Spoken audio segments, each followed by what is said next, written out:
ચૂંટણી હતી, કોંગ્રેસ પરિવાર હારે જોડાયેલો હતો.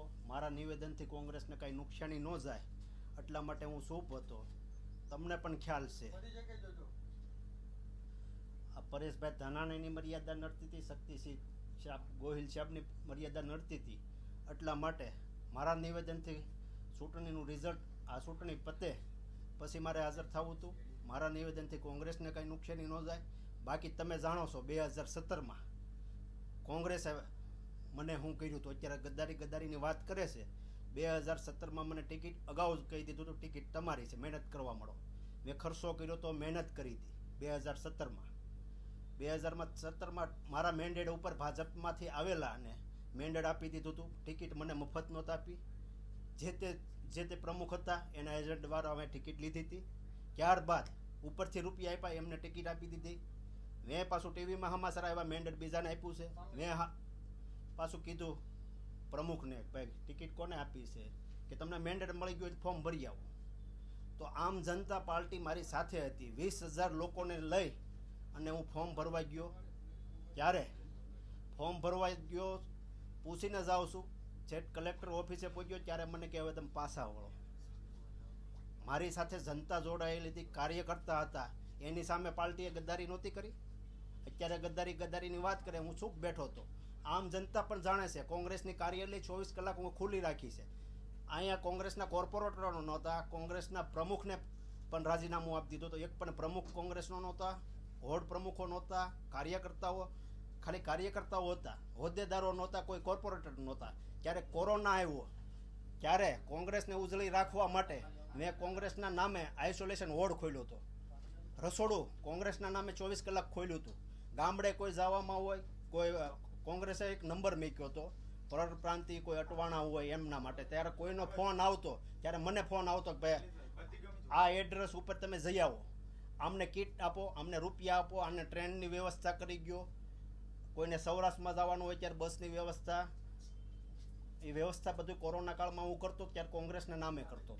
અહીંયા કોંગ્રેસમાં અત્યારે જે 5 જણા છે વિરોધ કરવાવાળા, એ ચૂંટણી ટાઈમે વિરોધ કરશે, ચૂંટણી ટાઈમે કામ કરશે, બરાબર, વિરોધ કરવાનો. બાકી તમે આ વિરોધ કરવાવાળા હતા એને તમે જોઈ લેજો. મારી કોઈ સભામાં આવ્યા હતા, મારી રેલીમાં આવ્યા હતા, મારી સભામાં કામ કરતા હતા, ડોર ટુ ડોર જતો તો એમાં કોઈ કામ કરતા હતા. એ કામ નથી કરતા. અમુક કોંગ્રેસમાંથી રાજીનામું દઈને આપમાં વહી ગયા હતા, એ અત્યારે વિરોધ કરવા નીકળે છે. ગદ્દારી એને ગદ્દારી કરી હતી.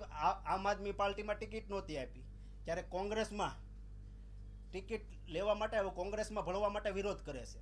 અહીંના જે વિરોધ કરે છે કોઈ કામ નહોતા કરતા. જ્યારે કોંગ્રેસને ઊભી રાખવામાં સરદાર ફાર્મ 24 કલાક ખુલ્લું રાખીને કામ કરતો હતો. અત્યારે કોંગ્રેસવાળા ગદ્દારી કહે છે.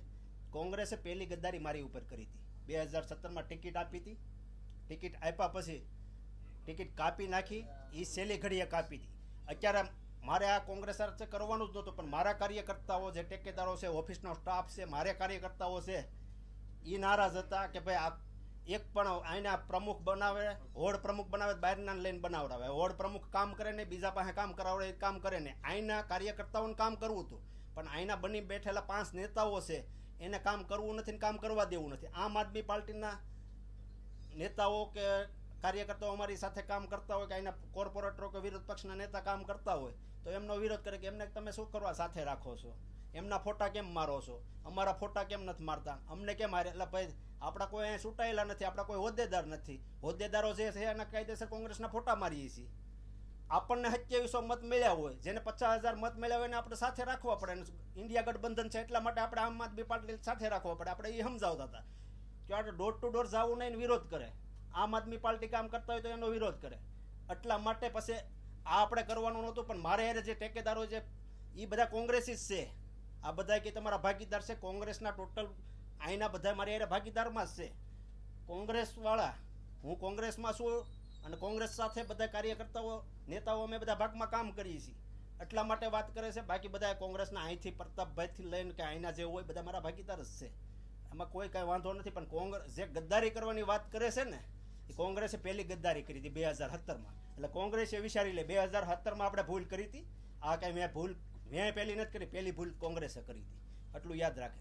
પાંચ લોકો કોણ છે? ઠેકેદારો એ દેશભાવ રાખ્યો હતો ને તે પછી હું જોડાણો એની સાથે. તો તમે પરિવારનું સંગઠન હતું, તમારું આયોજન તો હતું જ ને આ રીતનું. મારું આયોજન નહોતું, પણ આ કોઈ કોંગ્રેસમાં કામ નહોતા કરતા ને અહીંના આયોજન આગેવાનો હતું એવું થયું ને. કાર્યકર્તાઓને કામ કરવું હતું, અહીંના આગેવાનો કામ કરવા નહોતા દેતા. એટલે અમારા ઠેકેદારો, અમારા ઓફિસનો સ્ટાફ, અમારા હિતેશુઓ નારાજ હતા, એટલા માટે એમને આ કામ કર્યું. કયો બદલો લીધો તમે આને? કોંગ્રેસનો કયો બદલો લીધો? કોંગ્રેસનો 2017માં કોંગ્રેસે મારી હારે બદલો લીધો. ત્યારે કેમ બધા ક્યાં ગયા હતા? કોંગ્રેસને કેમ પૂછતી નહોતી? ભાઈ જે કોંગ્રેસનું કામ કરતું હતું એમને કેમ ટિકિટ ન આપી? એને ટિકિટ આપી, ન આપી એનો વાંધો નહોતો, આપીને શું કરવા લઈ લીધી? નિલેશભાઈ, સુરતના મતદારો છે, મત નથી આપી શક્યા. ઇતિહાસમાં પહેલી વખત આવું થયું છે. જવાબદાર કોણ? આખું વાક્ય પૂરું. મારું પહેલા પૂરું થઈ ગયું હતું, મારું ફોર્મ કેન્સલ થઈ ગયું. તે પછી અપક્ષ ને બીજી પાર્ટી હતી, અપક્ષ પણ કોંગ્રેસ વાળાએ ભરાવડાવ્યું હતું. ઈ કેમ ફોર્મ ખેંચાઈ ગયું એ તમે કોંગ્રેસ વાળાને પૂછો. નિલેશભાઈ, એક ટૂંકો પ્રશ્ન. વર્ષ 2017માં